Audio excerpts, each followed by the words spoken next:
City news की जानिब से आज फिर एक बार हम अवामी लीडर, अवामी रहनुमा और पीपल्स सेक्रेटेरिएट के जाने माने हरदिल अजीज़ फरीद अंसारी जो कि इंचार्ज हैं पीपल्स सेक्रेटेरिएट के, उनके इस जो कि महफिल होती है, उनकी पूरा एक नेटवर्क होता है, साथ लोगों को सुनते हैं, मसाइल को सुनते हैं यहाँ बैठकर, क्योंकि पीपल्स सेक्रेटेरिएट में यही होता है, लोगों के मसाइल हल करने की जगह है।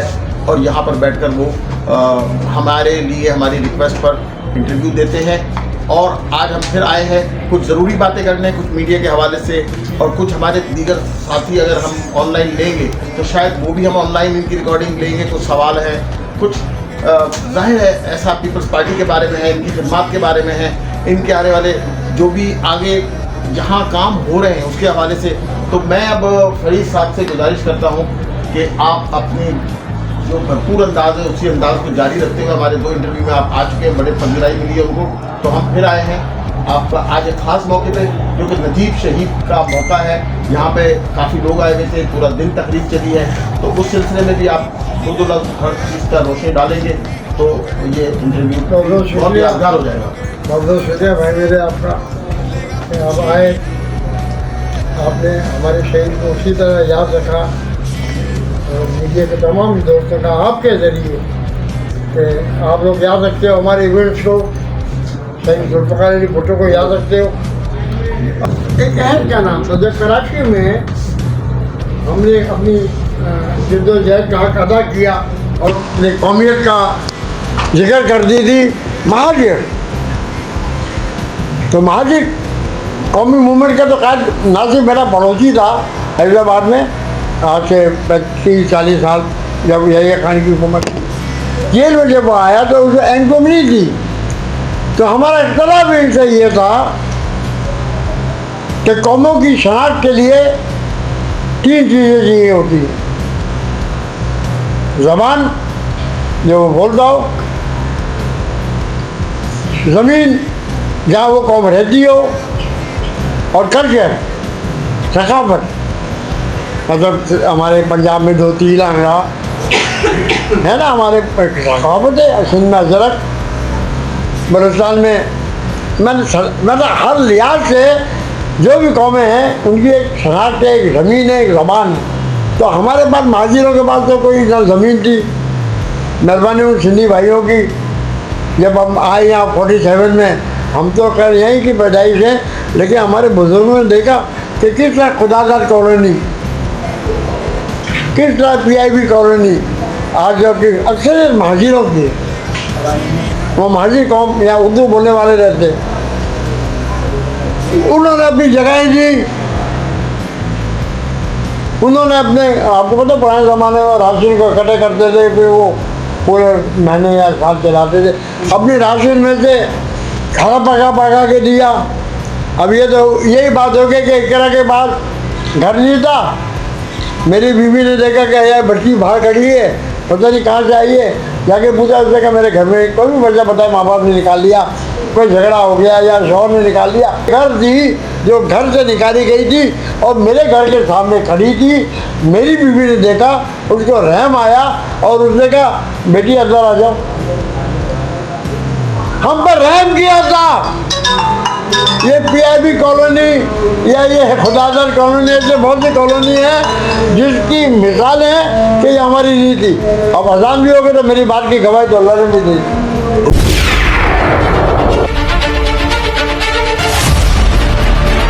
कौन नहीं चाहता कि एक ही प्लेटफॉर्म पर इसकी धूम मचे। आज की इस तेज रफ्तार दुनिया में एक आवाज भी बहुत बड़ा फर्क ला सकती है। पर फिर ये सिर्फ एक नेटवर्क नहीं, ये आपकी नई पहचान है।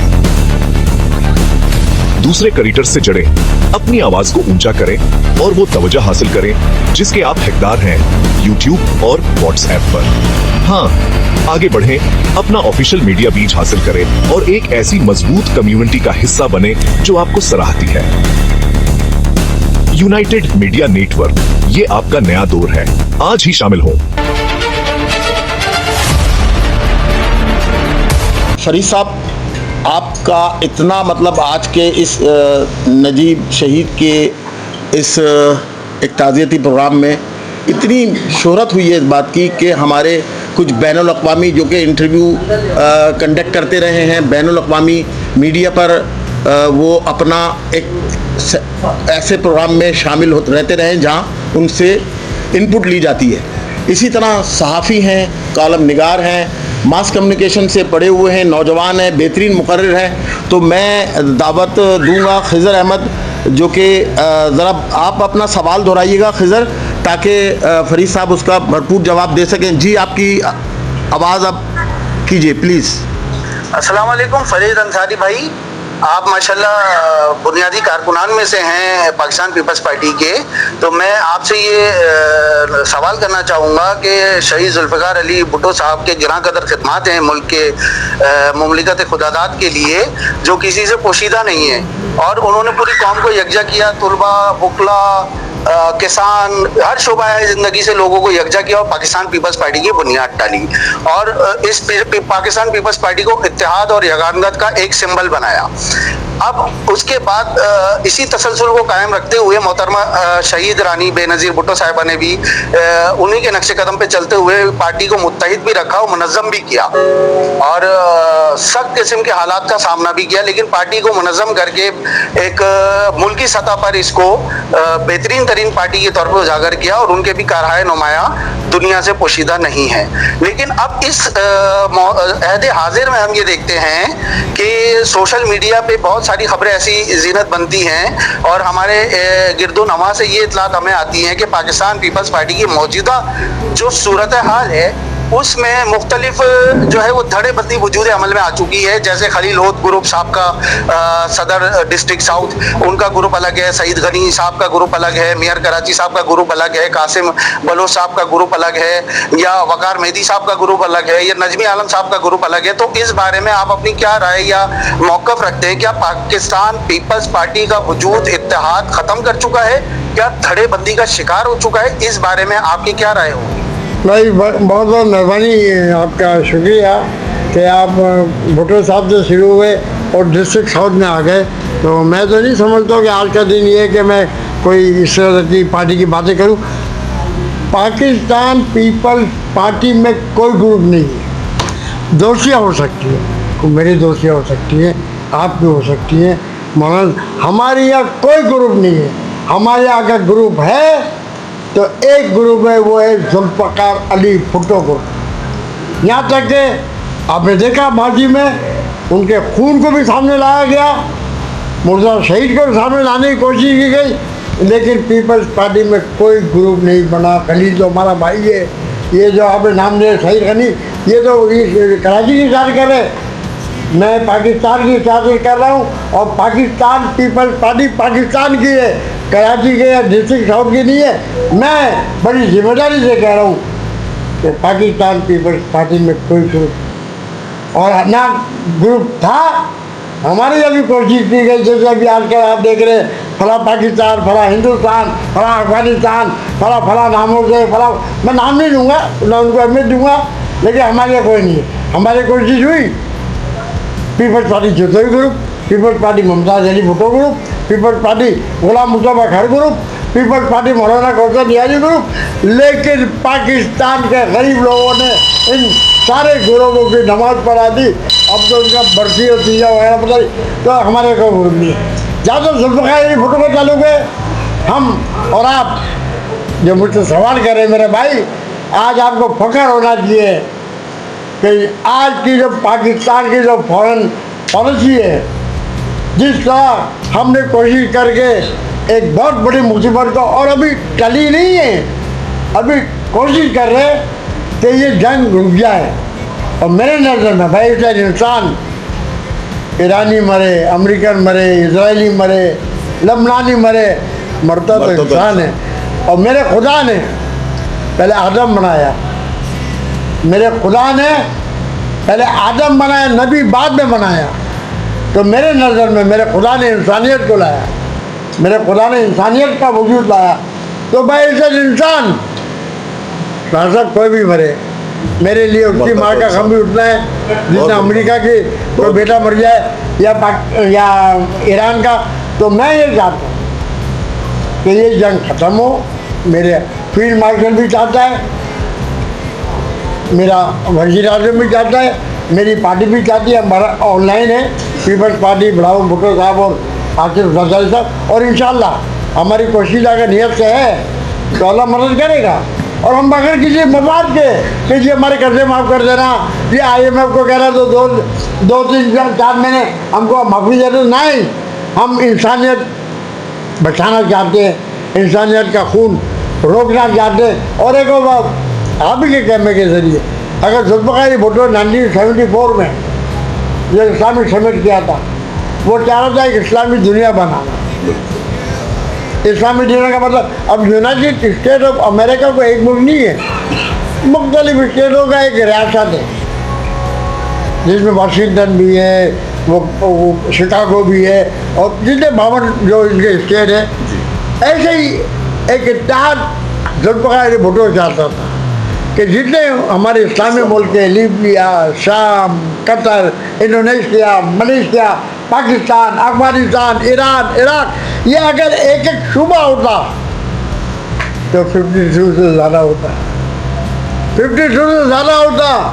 और अगर ये इस्लामी दुनिया बन जाता तो फिर ये जंग ही ना होता, क्योंकि उसमें हमारा जो मेन उसमें जो फायदे में लंबी तो आपको नहीं बता सकूँगा ना, आप मुझे लिप कराओगे इतना लंबा, लेकिन मेन ये एक फौज, अपने पाकिस्तानी फौज नमाज पढ़ा रही है इंडिया की, 7-8 तैयारे गिरा दिए मेरा ख्याल आपने सुना। तो अब आप देखो कि एक फौज, मेरी पाक फौज ने 7 तैयारे गिरा दिए। अगर पूरी इस्लामी दुनिया की फौज होती जिनमें अफगानिस्तान भी होता, जिनमें तुर्की भी होता, ईरान को देख लो, इतना सा ईरान, इतना अमेरिका, तो क्या बात होती है इस्लामी दुनिया की। तो मैं अभी भी चाहूँगा, जुल्फ़िकार भुट्टो ने उसकी बीज डाली, मार दिया शाह फैसल को, उसी 3 महीने बाद शाह फैसल को कत्ल कर दिया गया। करते करते भुट्टो शहीद को भी कोई नहीं मारा, जनरल जिया ने उनको मारा उन ताकतों ने जब पाकिस्तान को मजबूत नहीं देखना चाहते, कोई नहीं मारा बेनज़ीर भुट्टो साहबा को। मुशर्रफ आलाकार बन गया हुआ, मुशर्रफ आलाकार बन गया हुआ जिया, लेकिन कातिल वही है यार, बम गिरा रहा है, ला इलाहा इल्लल्लाह मोहम्मद। तो मैं कहूँगा आपके माइक के ज़रिए, या अल्लाह भुट्टो साहब का ख्वाब इस्लामी दुनिया का हो जाए, तो फिर एक फौज होगी, एक करेंसी होगी, नो बाउंड्री नो वीज़ा। मेरे बच्चे को दिल नहीं लग रहा है कराची पाकिस्तान में, कहेगा मामा मैं जा रहा हूँ कोईट, तो कोईट तो हमारा अमीर भाई है ना, होता ना घर में एक भाई अमीर होता है, ये तो हम सब भाई तो है वैसे बड़े नाम, उसको हमें नाम को वीज़ा लेना पड़ता कि मैं अपने हज का वीज़ा लेने के लिए भी, अपने खुदा के घर को देखने के लिए भी हज का वीज़ा मांगूँ उम्र का, तो ये करेंगे। और मैं उम्मीद रखता हूँ कि जुल्फ़िकार भुट्टो ने वो लेगेसी बेनज़ीर भुट्टो को दी, बेनज़ीर भुट्टो के साथ मिलकर हमने काम किया, उस लेगेसी के लिए हमने काम किया। और हमारा आखिरी फोकस ये है कि अल्लाह बिलावल भुट्टो और आप नौजवानों को इतनी हिम्मत दे कि आप भुट्टो साहब का वो जो मिशन था इस्लामी दुनिया का, तीसरी दुनिया का, no boundary no visa, 1 army 1 currency, अगर वो हो जाए फिर किसी अमेरिका की हिम्मत नहीं होगी वो ईरान पे आए या लबनान पे आए। तो फरीद साहब, आपने एक सवाल जो कि एक सहाफ़ी ने ऑनलाइन आपसे किया, उस पर आपने एक बहुत भरपूर अपने अंदाज में अपने मौक़िफ़ को पेश किया, और आपने ज़ाहिर है जो कि आपने महसूस किया वही किया, उन्होंने जो महसूस किया वो किया। सवाल ज़रा थोड़ा तिरछा होता है, ज़ाहिर है सहाफ़ी कोई पेड तो नहीं होते, कुछ होते भी हैं, लेकिन उसने अपने जहन से किया जो उसके मुशाहिदे में आया या उसने जो महसूस किया। अब बात यह है कि आज के मुनासबत से भी आपने बात कर दी, नजीब शहीद के बारे में भी हो गई, ईरान की जो पॉलिसी हो रही है, ईरान को जो आज इतना बड़ा हमारे मुल्क में हो रहा है, आपने उस पर इतनी बेहतरीन बात की जिस पर यकीनन मेरा दिल चाह रहा था कि मैं अपने दिल से उसको क्लैप करूं या उसको अप्रिशिएट करूं। आपके सारी इस महफिल में जितने भी लोग बैठे हैं वो सब भी उसको क्लैप करें कि आपने इंसानियत की बात की, और आप हमारे हर इंटरव्यू में इंसानियत की बात ही करते हैं। तो अभी ये बताइए कि नौजवान नस्ल को क्या करना है आगे, और आपके साथ मसाइल के हल के लिए किस तरह इनको आगे चलना है, ताकि हमें महसूस हो कि आज एक सहाफ़ी ने और भी मेरे से बात की थी क्या प्रेस क्लब के बारे में, मैं वो रिपीट नहीं करना चाह रहा, क्या हमारे शहर में दूध और शहद की नदियां बह चुकी हैं, बह रही हैं, या हम इतने कामयाब हो गए? ये एक छोटा सा है अर्ज है, थोड़ी कोशिशों से सबकी कोशिशों से जाहिर है कुछ बेहतरी आती है और आती रहेगी। जी एक ही चीज़ है जो बह रही है जी, और बहती रहेगी, वो है आब ज़मज़म। किसी दुनिया में किसी मुल्क में, चाहे वो पैसे वाला मुल्क हो, चाहे हम जैसा मिडिल क्लास हो, लोअर मिडिल क्लास हो, या भूटान हो, छोटे छोटे, कहीं भी कोई चीज़ नहीं बह रही है। सिर्फ एक ही चीज़ बह रही है जो काफ़ी सालों से बह रही है, क़यामत तक बहेगी, वो है आब ज़मज़म।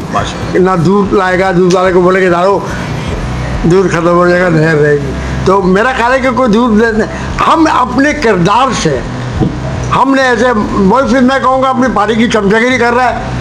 हमने जुल्फ़िकार भुट्टो ने ऐसा हमें नारा दिया, रोटी कपड़ा मकान, लोग मजाक उड़ाने लगे। रोटी कपड़ा मकान कैसे देगा भुट्टो? तो भुट्टो खुद तो तंदूर पर बैठ कर रोटी नहीं लगाएगा ना, वो ऐसे हालात पैदा करेगा कि लोग रोटी खरीदे। वो खुद तो कपड़ा नहीं सिएगा, दर्जी तो नहीं है ना, वो ऐसे हालात पैदा करेगा कि कपड़े खरीदे। और भाई मेरे, रोटी कपड़ा मकान हमें कराची में, सिर्फ कराची में, मैं पाकिस्तान की बात नहीं कर रहा हूँ। मिस्टर कैमरा, जाओ सर्वे करो, मैं झूठा हूँ, मैं अपनी पार्टी की झूठी वकालत कर रहा हूँ। जाओ देखो, सिर्फ कराची में हज़ारों की तादाद में ये कच्ची आबादियाँ, जिनकी 200 की झोपड़ियाँ मिलती थी, और कलोदिया हो रही टाउन, इकरा का इलाका है, और बहुत से इलाके अब ये सब हमने दिए। हमने वहाँ झोपड़ियाँ इजाज़त दी बनाओ, फिर हमने वहाँ लीज भी दिया, हमने गैस भी दिया, हमने पानी भी दिया, हमने इलेक्ट्रिसिटी भी दी, लेकिन वहाँ के लोगों ने हमको वोट नहीं दिया। कोई बात नहीं, हमने तो दिया, तो रोटी भी दिया, कपड़ा भी दिया। हज़ारों की तादाद में भाईजान, हज़ारों की तादाद में लोग, मतलब ये जितने तेल पैदा करने वाले ओपेक के मुल्क है, वहाँ लोग जाते थे, वहाँ कमाते थे, वहाँ से पैसा भेजते थे। अब मेरा कोई बड़ा भाई है, मेरा बाप, अगर उसमें मैं तो घर पर छोड़ा, अगर वो पैसे भेजता था तो मैं उससे रोटी खरीदता था, मैं उससे फ्रिज खरीदता था। तो फिर रोटी का मसला भी हल हो गया, कपड़ा भी हमने उसी से, जब इतने हज़ारों लाखों की तादाद में सऊदी अरब, कुवैत, ओमान, बहरीन, कतर, ये सब क्या करने जाते थे? वहाँ गिरी धंधा खेलते थे, कमाते थे। और ये किसे दिया? पासपोर्ट बनाना इतना मुश्किल था जितना अमेरिकन वीज़ा जुल्फ़िकार भुट्टो ने इसको 8 दिन और 7 दिन में किया।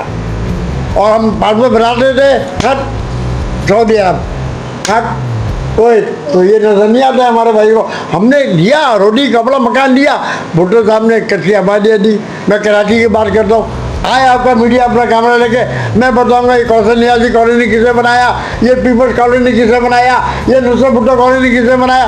तो मैं थक जाऊंगा, कॉलोनी ख़त्म नहीं होगी। और फिर बचे के बाद हमको वोट भी नहीं मिला, कोई बात नहीं, मेरे पाकिस्तानी भाई घरों में रह रहे, आज नहीं तो कल इंशाल्लाह देंगे, कल भी नहीं देंगे, एक और कच्ची आबादी बनाएंगे, वहाँ भी हमें वोट नहीं दिए, हमें सिर्फ दुआएं दिए जो मिल रही है ना पीपल्स पार्टी की दुआएं।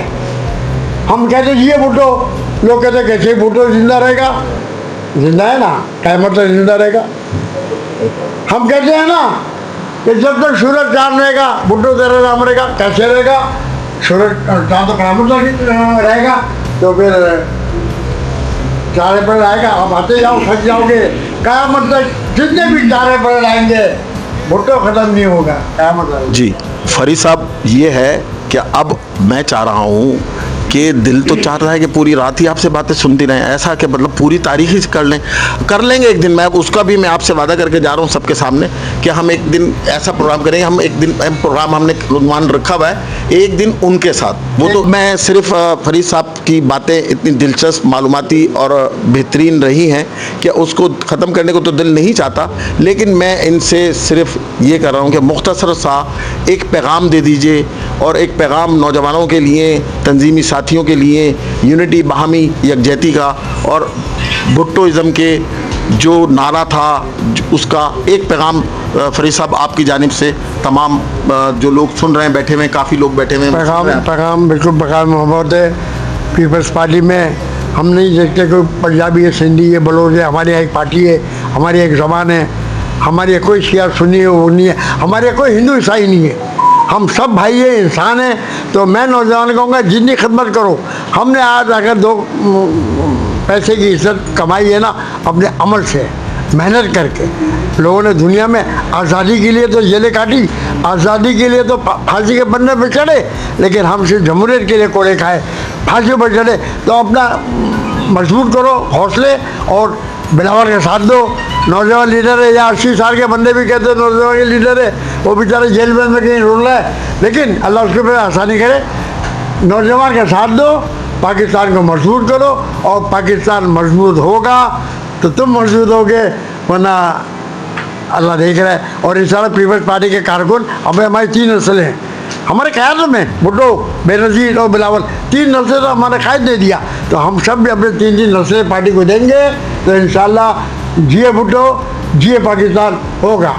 तो मैं सबसे गुजारिश करूंगा, ज़रा एक आवाज़ बुलंद एक नारा लगा दीजिए, पाकिस्तान हमेशा जिंदाबाद, हमेशा जिंदाबाद। जी, पाकिस्तान हमेशा जिंदाबाद। नहीं, हमारे फौज का सरबराह है, ये उसका नारा है, कहता था पाकिस्तान सबसे पहले पाकिस्तान, सबसे पहले पाकिस्तान हो ना हो, लेकिन पाकिस्तान हमेशा जिंदाबाद, हमेशा जिंदाबाद, हमेशा जिंदाबाद। लोगों की जरूरत है जो हक के रास्ते पर चलेंगे, जो हक के रास्ते पर चलेंगे, जो इंसाफ के रास्ते पर चलेंगे, जो सच के रास्ते पर चलेंगे, जो जेल से नहीं घबराएंगे, जो टॉर्चर से नहीं घबराएंगे, जो मौत से नहीं घबराएंगे, मगर कहेंगे हम बहादुर हैं, लड़ो, अगर आप लड़ सकते हो हम हक नहीं छीनने देंगे। लोगों की जरूरत है जो हक के रास्ते पर चलेंगे, जो हक के रास्ते पर चलेंगे, जो इंसाफ के रास्ते पर चलेंगे, जो सच के रास्ते पर चलेंगे, जो जेल से नहीं घबराएंगे, जो टॉर्चर से नहीं घबराएंगे, जो मौत से नहीं घबराएंगे, मगर कहेंगे हम बहादुर हैं, लड़ो, अगर आप लड़ सकते हो हम हक नहीं छीनने देंगे। लोगों की जरूरत है जो हक के रास्ते पर चलेंगे, जो हक के रास्ते पर चलेंगे, जो इंसाफ के रास्ते पर चलेंगे, जो सच के रास्ते पर चलेंगे, जो जेल से नहीं घबराएंगे,